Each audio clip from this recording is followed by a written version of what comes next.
Queridos, vamos abrir a palavra no Senhor, acho que já está aqui. Atos, no livro de Atos dos Apóstolos, capítulo 2.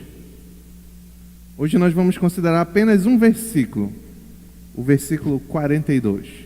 Atos dos Apóstolos, capítulo 2, versículo 42. Quem aqui esteve na nossa igreja pelo menos uma vez no final de semana passado, sexta, sábado e domingo? Por favor, levanta a mão. Boa parte, a maioria. No final de semana passado, nós tivemos uma atividade especial do Ministério de Jovens e Adolescentes da nossa igreja, o Atitude, e do Ministério de Evangelismo e Missões. Era uma obra, o nome, o título desse projeto especial era a obra, que foi realizada como um braço do Ministério Atitude, que é o Encontro de Jovens com Cristo. Essas atividades, para quem esteve aqui já sabe, mas para quem não esteve, essas atividades envolveram doações de roupas, que nós pedimos por semanas aqui, para nossos irmãos nas congregações. Ação evangelística, com o projeto Pão da Vida, saímos na sexta-feira para evangelizar moradores de rua, orar ali com eles, ouvi-los, aconselhá-los, distribuir alimento após a pregação do Evangelho.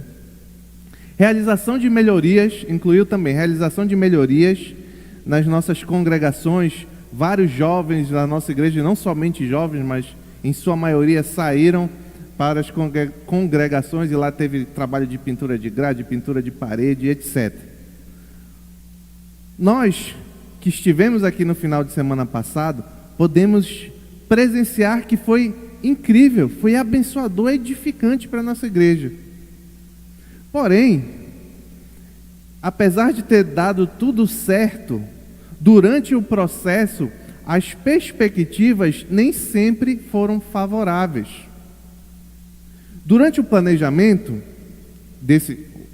irmãos, quase tudo que acontece aqui na igreja, um parêntese aqui, quase tudo que acontece aqui na igreja, se não tudo, quando acontece já tem meses de antecedência de planejamento, reunião e etc, tá certo? Então, durante esse planejamento, durante esse processo, nós passamos por dificuldade, lá pela metade do trabalho e etc, e foi ficando difícil, deu um pouco de desânimo, nós não sabíamos se ia dar certo ou não, nós planejamos várias coisas e parecia que não seria possível fazer. Então o que nós fizemos neste tempo? Nós resolvemos nos reunir, marcamos uma reunião para ver como nós iríamos lidar com a atual situação do nosso projeto. A intenção, não só no meu coração, mas também no meu coração, era que nós reduzíssemos. Nós não teríamos, digamos, a capacidade de fazer tudo que nós pensávamos que faríamos no início. Confesso aos irmãos que naquele momento a fé foi pouca. Só que naquela reunião, uma reunião que foi após um culto de quarta-feira, aconteceu algo que me pegou totalmente de surpresa. Os outros líderes chegaram na reunião animados. Chegaram, vamos diminuir só um pouquinho, vai dar, a gente vai conseguir fazer isso aqui. E aquele ânimo foi tomando conta da reunião. E nós, então vamos, agora a gente tem uma direção, diminuiremos só um pouquinho. Só que, pela graça e misericórdia do Senhor, o tempo foi passando. E as coisas foram avançando. E, queridos, nós fizemos exatamente o que nós tínhamos planejado na primeira reunião, apesar de todas as perspectivas que aconteceram ali no meio. E isso nos traz uma lição muito importante. Perspectivas não são nada para Deus. Perspectivas são algo importante para nós, porque nós funcionamos de forma que nós com as possibilidades que nós temos, e são bem limitadas. Mas para Deus, que é soberano sobre todas as coisas, perspectivas não são nada. A maior prova disso é a igreja primitiva, sobre a qual nós vamos conversar agora. Então vamos, enfim, ler a palavra do Senhor, que está lá em Atos dos Apóstolos, capítulo 2, verso 42. Só um versículo. Eles se dedicavam ao ensino dos apóstolos e à comunhão, ao partir do pão e às orações. Amém? Vamos orar ao Senhor. Pai querido, obrigado, Senhor, pela Tua palavra.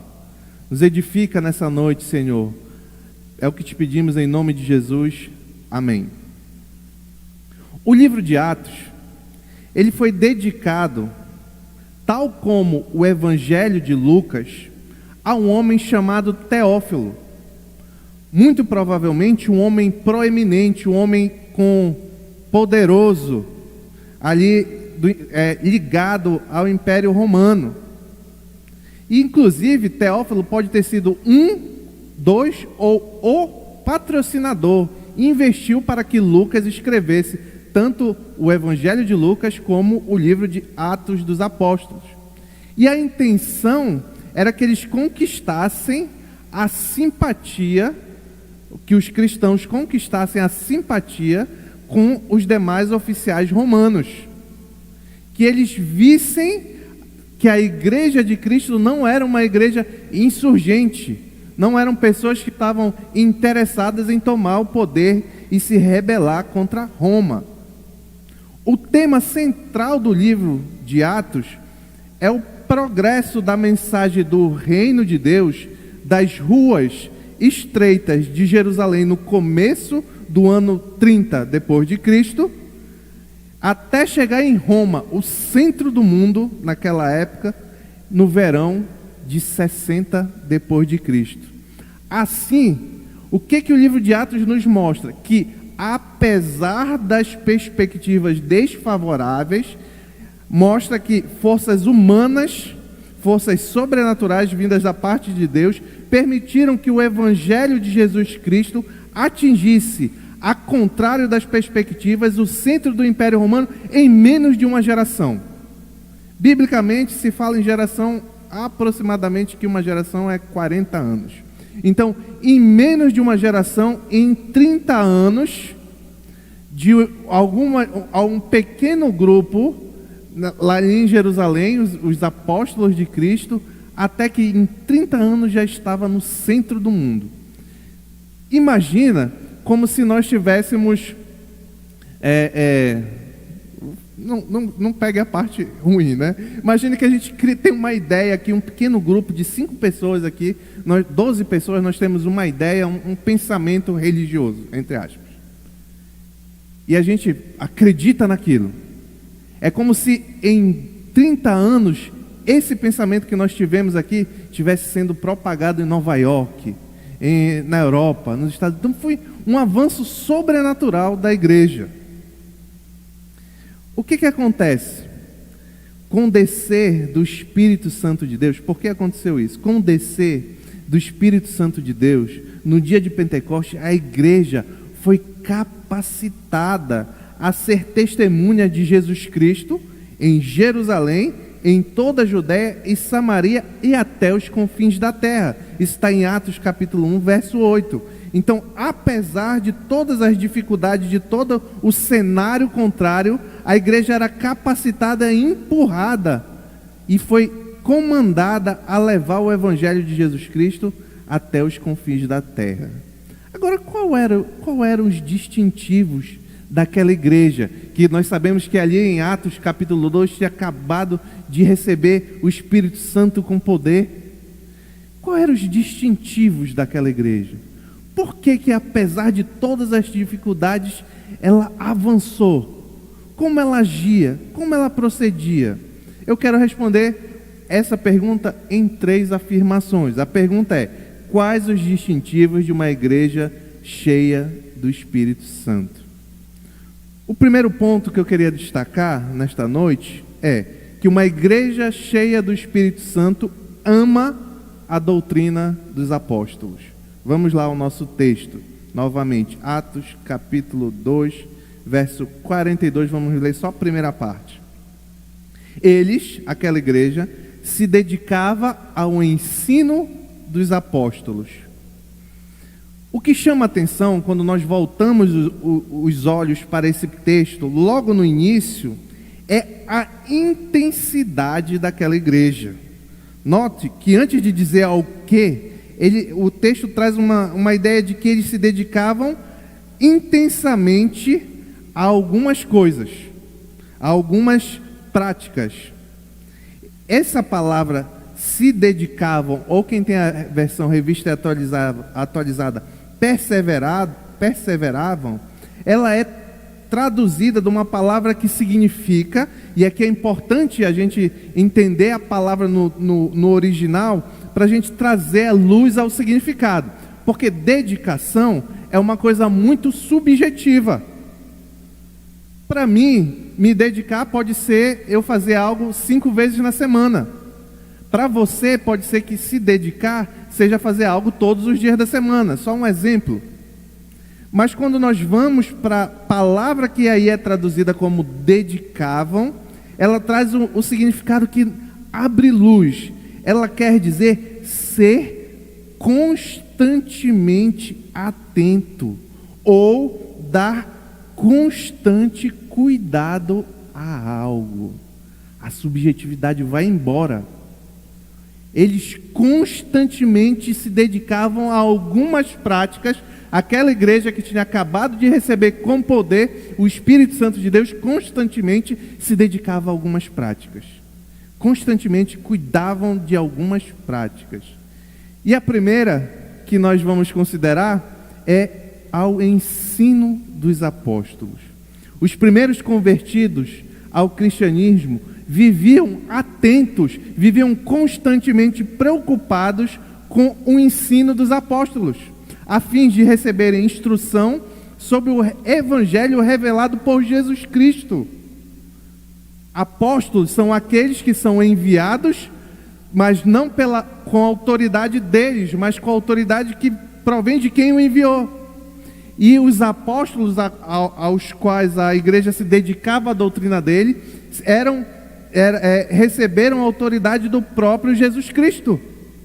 Inclusive, para caracterizar uma pessoa como apóstolo, significa que teve contato com o próprio Jesus Cristo quando esteve em seu ministério terreno, ou recebeu ensino extraordinário como Paulo recebeu. Por isso que é o apóstolo Paulo. Então, se você escutar alguém se chamando de apóstolo aí, é tolice, tá certo? A não ser que ele tenha vivido ali naquele período, então, senão, é tolice.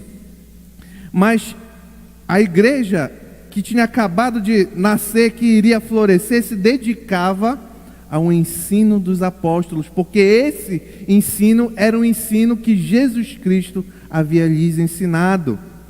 Um texto muito conhecido dos irmãos, Mateus 28, capítulo 19 e 20, diz, muito conhecido: portanto, vão e façam discípulos de todas as nações, batizando-os em nome do Pai, do Filho e do Espírito Santo. Mas o texto não acaba aí. Ensinando-os a obedecer tudo que eu lhes ordenei, e eu estarei sempre com vocês até o fim da terra. Então, o que os apóstolos ensinavam? Quais eram as doutrinas dos apóstolos? A que a igreja se dedicava? Tudo que Cristo lhes havia ordenado. É interessante notar que essa palavra traduzida no nosso texto, Atos 2, verso 42, como ensino, que no grego é didaké, se origina da palavra que hoje nós usamos como didática. Mas essa palavra, ela se refere ao ato do ensino, mas também ao conteúdo do que era ensinado. Parafraseando, o que Lucas, que é o autor de Atos, está querendo dizer é que aquela igreja tinha constante zelo com a doutrina ensinada pelos apóstolos, que haviam sido ensinados por Jesus Cristo. E doutrina é uma palavra que hoje em dia nas igrejas é uma das mais politicamente incorretas, infelizmente. Hoje, se você chega alguém falando de doutrina, a pessoa, não me fale de doutrina. Não necessito de nenhuma doutrina. Eu já ouvi isso aqui mais de uma vez. Eu preciso conhecer, eu preciso sentir Deus. Eu preciso sentir Jesus, eu preciso sentir o Espírito Santo de Deus. Eu não preciso de doutrina para ser cristão. Esse tipo de comportamento demonstra o quanto nós nos distanciamos daquela igreja do primeiro século, que estava cheia do Espírito Santo e dedicava atenção firme e contínua em estudar a doutrina dos apóstolos. Hoje, o que eles chamam de doutrina apostólica ou doutrina dos apóstolos encontra-se nas nossas mãos, o Novo Testamento.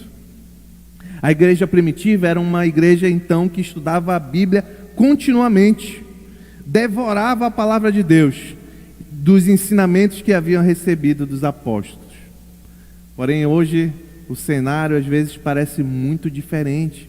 Muitos estão dispostos a negociar uma coisa ali, ou um ponto aqui, um ponto acolá sobre a doutrina dos apóstolos.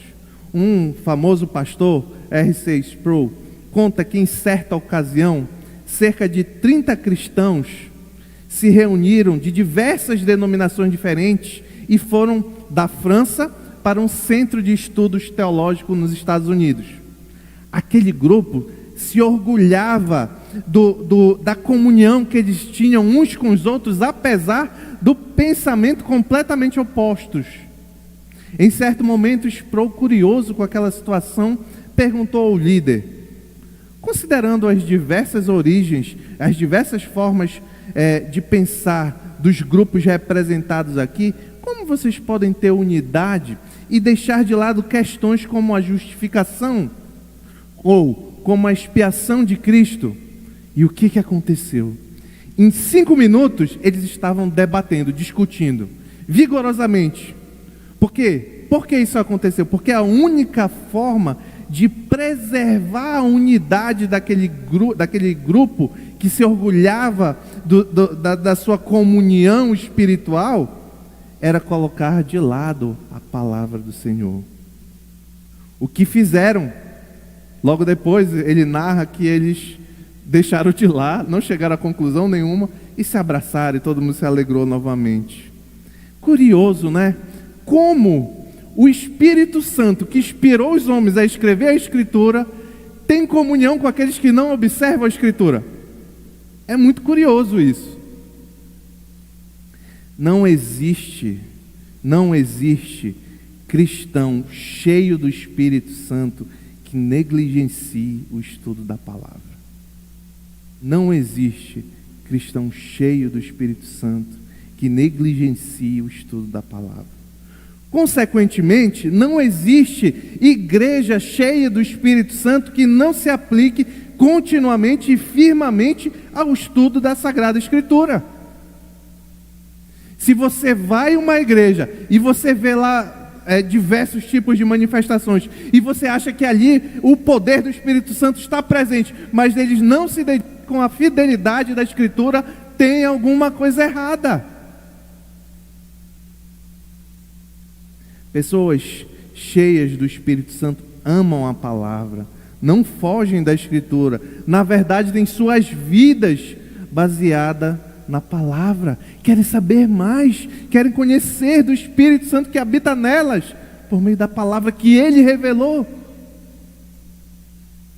Qual a intensidade que nós temos nos dedicado à Escritura? Será que temos nos dedicado à semelhança daquela igreja primitiva constantemente, cuidando todo o tempo em observar o ensino da Bíblia Sagrada? Nunca negocie a palavra sob a pretensão de ter comunhão.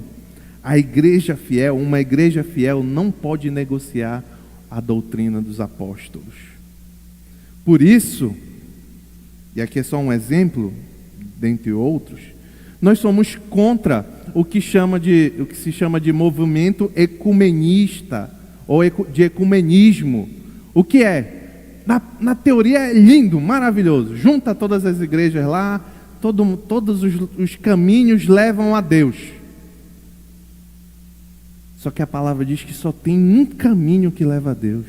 É Jesus Cristo. Arrependimento e fé verdadeiros é que levam a Deus. Você sabia que os católicos, existe uma lei, para eles é lei, católica, que diz o seguinte, que eu vou parafrasear, que eu não tenho de cabeça aqui, não está anotado, mas ela diz o seguinte,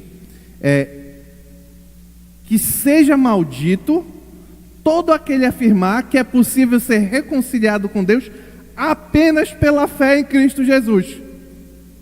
Como é que vai ter comunhão se nós defendemos que nós só podemos ter reconciliação com Deus pela fé em Cristo Jesus? Somente.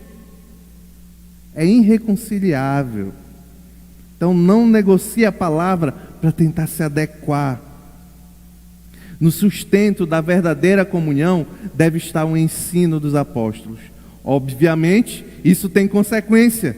O verdadeiro cristão que se dedica ao ensino dos apóstolos tem que andar em uma vida, ou lutar com todas as suas forças para cada vez mais andar em uma vida de santidade. Do contrário, é hipocrisia. Ele não está dizendo que a dedicação daqueles homens era só teórica, mas era também refletida na vida. Uma igreja cheia do Espírito Santo ama a palavra do Senhor. O segundo ponto, uma igreja cheia do Espírito Santo ama a comunhão com os irmãos. Aqui observamos claramente uma sequência lógica. Eu vou ler o texto, desculpa, perdão. Volta lá, Atos capítulo 2, versos 42. Eles se dedicavam ao ensino dos apóstolos e a comunhão ao partir do pão. Pronto, só vamos considerar essa parte. Aqui observamos que há claramente uma sequência lógica. Porque aqueles que tinham em comum a doutrina em qual criam os ensinamentos dos apóstolos, e então, em razão disso, possuíam comunhão.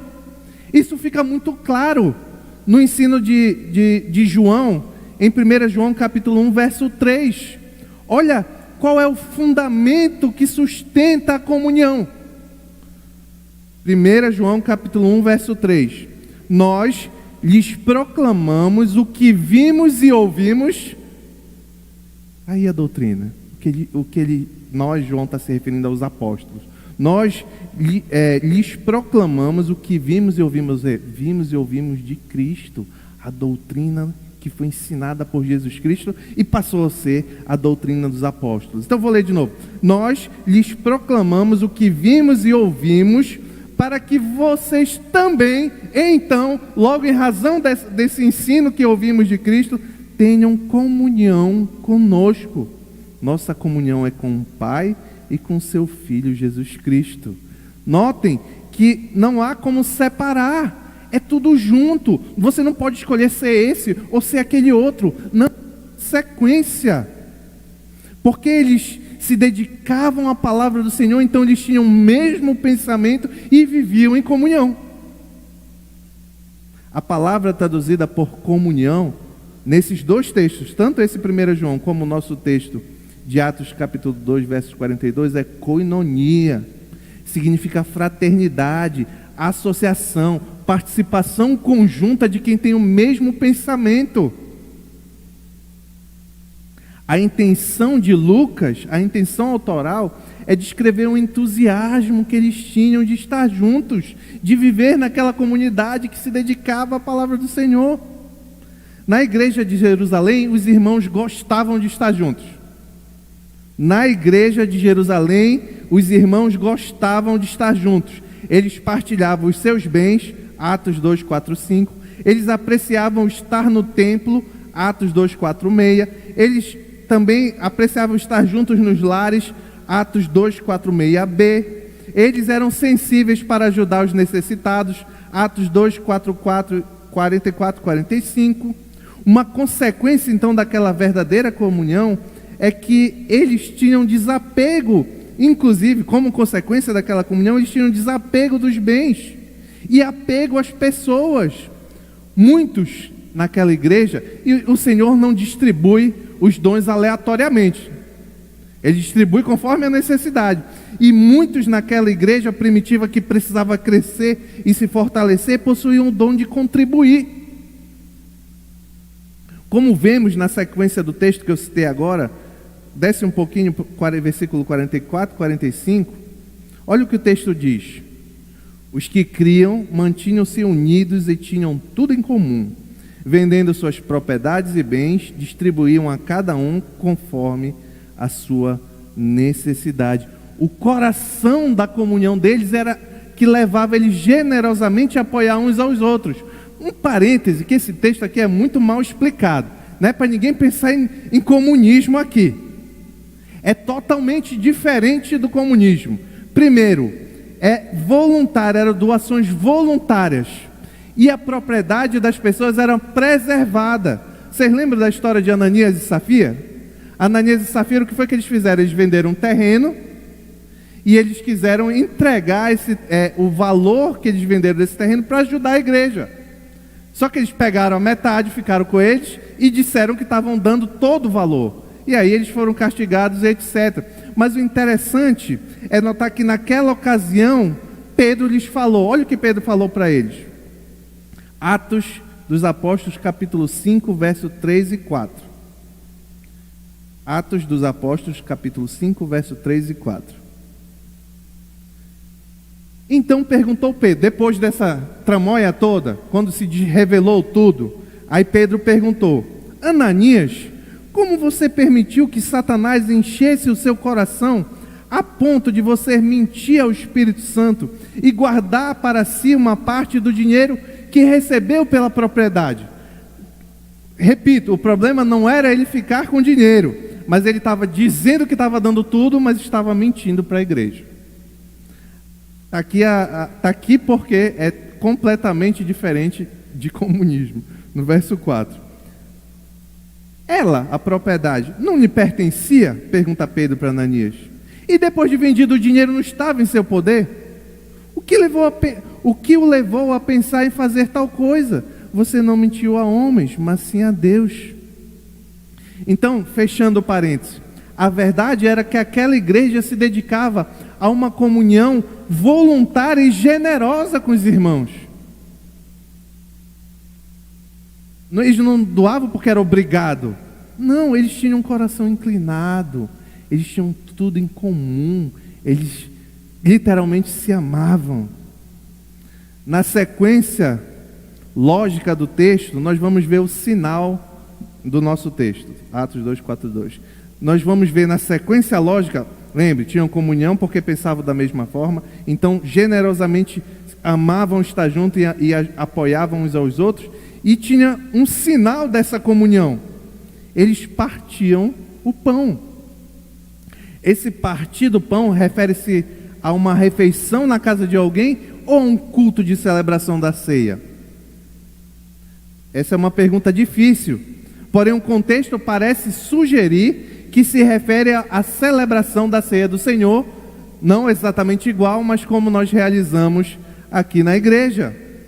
No grego, o artigo definido partir do pão, esse do, o artigo definido que precede o substantivo pão, e assim o especifica, diz que os cristãos partilhavam um pão especial. Não era qualquer tipo de pão, é um pão separado para o sacramento da comunhão, para simbolizar aquela comunhão que eles tinham.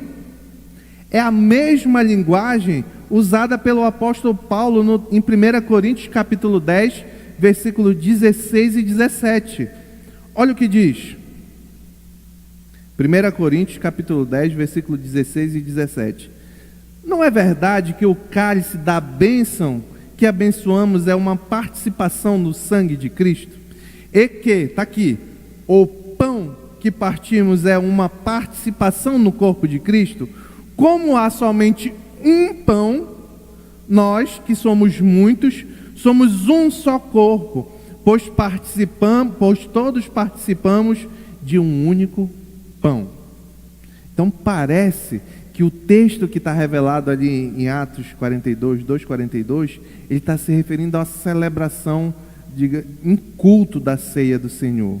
A ceia do Senhor é um ato da igreja que, em comunhão com Cristo e uns com os outros, celebra a morte de Jesus Cristo por meio do partilhar do pão e do vinho e de renovar o compromisso de Jesus Cristo, fazendo da igreja um corpo separado do mundo. Então a ceia do Senhor, dentre outras coisas, ela traz entre seus principais significados essa comunhão. Ela é o sinal, ela é o símbolo dessa comunhão que a igreja tem na doutrina, na comunhão, no partilhar das coisas, e é um símbolo disso. Aqui tem lições importantíssimas para mim e para você. Não existe cristianismo sem comunhão. Desigrejado, crente lobo solitário está mais fora do caminho do que qualquer outra coisa. Não existe cristianismo sem comunhão. Logo, nós sabemos disso porque não existe cristianismo sem igreja. Uma igreja cheia do Espírito Santo ama viver em comunhão, tem alegria de estar junto. Eu tenho certeza que, se não todos, muitos irmãos aqui se alegram de vir aqui, se alegram de louvar junto ao Senhor, se alegram depois daquela movimentação aqui, você cumprimenta, você abraça o irmão. Então, essa comunhão só é possível na igreja, meus irmãos.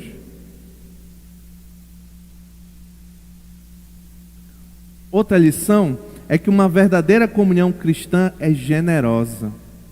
Até onde vai a comunhão que nós afirmamos ter? Será que chega no bolso? Será que chega no bolso? Ou não? No bolso não.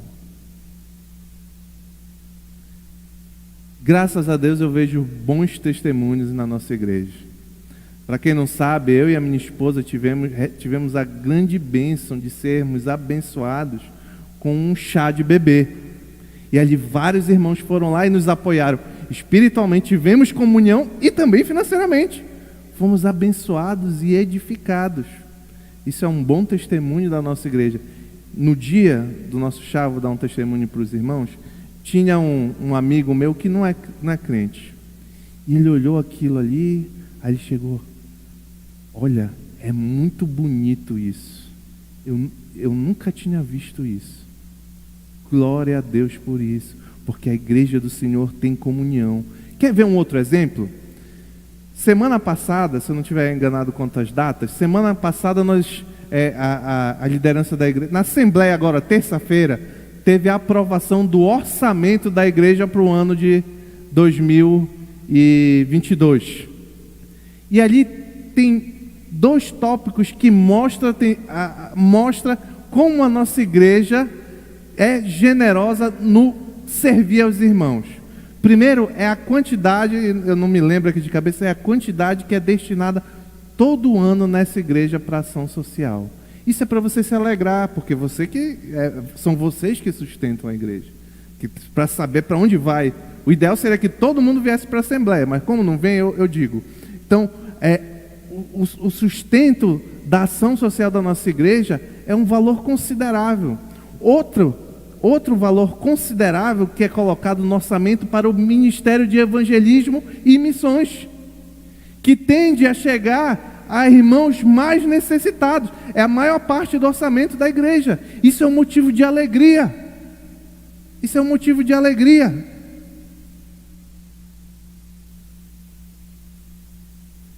Como sinal desta comunhão que nós temos aqui na nossa igreja, a realização da ceia é poderosa e possui muito significado.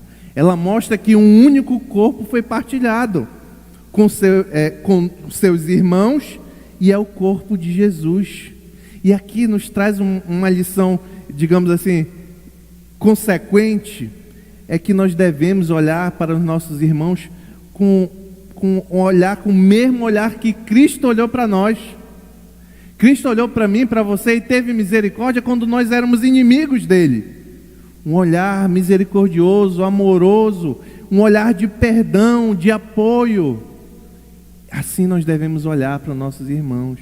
Nós não podemos olhar para os nossos irmãos, e aqui eu falo irmãos, aquele que verdadeiramente quer em Cristo Jesus. Nós não podemos olhar para o nosso irmão do lado e ter um critério mais rigoroso do que Deus teve. Porque se ele é seu irmão, Cristo derramou na cruz do Calvário, o sangue por ele também. É o mesmo sangue, o mesmo corpo que eu partilho, é o corpo que o meu irmão partilha. Amém? O terceiro ponto: uma igreja cheia do Espírito Santo ama orar. Está lá no finalzinho do verso 42. Eles se dedicavam ao ensino dos apóstolos e à comunhão, ao partir do pão e às orações. O ato de partir o pão tem a sua continuação no oferecimento de orações. Muito provavelmente, como já vimos aqui, Lucas está falando de um culto público. Logo, compreendemos que a liturgia da igreja cristã envolve, olha só, liturgia da igreja cristã primitiva, envolve ensino das escrituras, ou doutrina dos apóstolos, orações, celebrações de ceia, louvor e adoração. Isso você vai ver no verso 47. Assim, uma igreja cheia do Espírito Santo ora com fervor. E lembre-se, todas essas coisas com constante dedicação, constante atenção. Então ela ora com fervor, sempre na dependência do Senhor. E como eram belas as orações na igreja primitiva. Avança um pouquinho aí no livro de Atos para nós lermos uma delas. Belas e doutrinárias, hein? Atos dos Apóstolos, capítulo 42, capítulo 4, a partir do verso 23. Olha que oração maravilhosa nós vamos ler agora da palavra do Senhor. Atos dos Apóstolos, capítulo 4, verso 23. Aqui o contexto: Pedro e João haviam sido presos pelo Sinédrio porque tinham curado um paralítico na frente, na porta do templo. Aí gerou uma movimentação muito grande, e aí eles estavam ensinando a ressurreição de Cristo Jesus, e aí prenderam eles. E aqui é depois que passa todo aquele problema ali. Quando foram soltos, Pedro e João voltaram para os seus companheiros, ou seja, para a igreja, e contaram tudo que os chefes dos sacerdotes e os líderes religiosos lhes tinham dito. Ouvindo isso, levaram juntos a voz a Deus, dizendo, oraram, ou seja, junta a igreja orou, dizendo: ó soberano, tu fizestes o céu e a terra e o mar e tudo o que nele há. Olha aqui, que oração bíblica. O criacionismo bíblico, o atributo de Deus de soberano poder e criador, está tudo nessa oração. E continua: tu falaste pelo Espírito Santo por boca do teu servo, nosso pai Davi. Olha, agora eles estão orando, lembrando a doutrina da inspiração da Escritura. Porque se enfureceram as nações e os povos conspiraram em vão, os reis da terra se levantam e os governantes se reúnem contra o Senhor e contra o seu ungido. De fato, Herodes e Pôncio Pilatos reuniram-se com os gentios e com o povo de Israel nessa cidade para conspirar contra o teu santo servo Jesus, a quem ungiste. Fizeram o que o teu poder... Olha o entendimento daquela igreja. O verso 27 diz que foi Herodes, Pôncio Pilatos, os gentios, o povo de Israel se juntou contra Cristo. Mas olha o entendimento bíblico no verso 28. Eles fizeram o que o teu poder, o poder de Deus e a tua vontade havia decidido de antemão que acontecesse. Olha como a oração deles era bíblica e poderosa. Agora, Senhor, considera as ameaças deles e capacita os teus servos para anunciarem a tua palavra corajosamente, Era maravilhosa. Que oração! Eles não pediram: Senhor, nos livra, afaste dos nossos inimigos. Não, Senhor, nos capacita apesar dos inimigos. Estende tua mão para curar e realizar sinais e maravilhas por meio do nome do teu santo servo Jesus.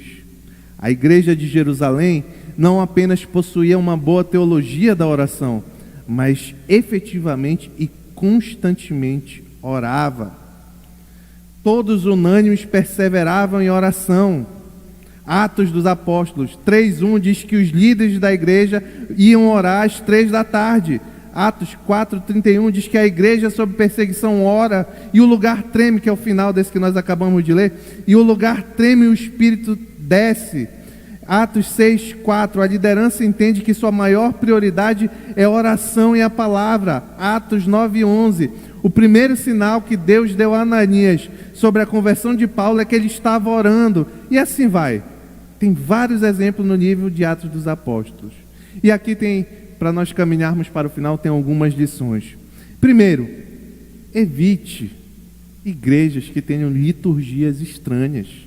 A reunião do corpo de Cristo é oração, ensino da palavra, celebração de ceia, louvor e adoração, e acabou. Jogo de luz, ritual judaico, etc. Você não precisa conhecer todas essas coisas. Você tem que voltar os olhos para a Escritura, conhecer o que é certo e automaticamente já vai saber o que é errado. É simples. Como fruto, outra lição, como fruto da nossa comunhão, nós temos que orar pelo reino, orar pelos nossos irmãos, orar pela nossa igreja, orar pelos nossos pastores, orar pelos nossos líderes. Nós vamos ter É impressionante como parece que nós não temos preocupação com a nossa igreja. Nós vamos ter uma assembleia daqui a pouco, quero ver quantos vão ficar. Faça da oração um hábito. Faça da oração um hábito como aquela igreja fez. Ore com fé. Sem fé é impossível agradar a Deus. Orar é um grande sinal de fé. Orar é você entrar num quarto sozinho e começar a conversar com outra pessoa. Se você não acredita que Deus existe, é loucura. É um grande sinal de fé. Concluindo, contra todas as expectativas, a pequena e frágil igreja cristã cresceria e se expandiria pelo mundo todo. Isto acontecia porque Jesus, Cristo, era uma verdade viva para eles e operava na vida deles por meio do Espírito Santo. Logo, os distintivos da primeira igreja batista, da igreja primitiva, é que eles se dedicavam constantemente ao ensino dos apóstolos, à comunhão, ao partir do pão e às orações. Sustentada nessas colunas, a igreja tem um potencial maravilhoso, como vemos na sequência do texto que eu leio e finalizo. Atos capítulo 2, verso 46. Todos os dias continuavam a reunir-se no pátio do templo, partiam o pão em suas casas e juntos participavam das refeições, com alegria e sinceridade de coração, louvando a Deus e tendo a simpatia de todo o povo. E está aqui porque dá certo. E o Senhor lhes acrescentava diariamente os que iam sendo salvos. Em nome de Jesus, amém.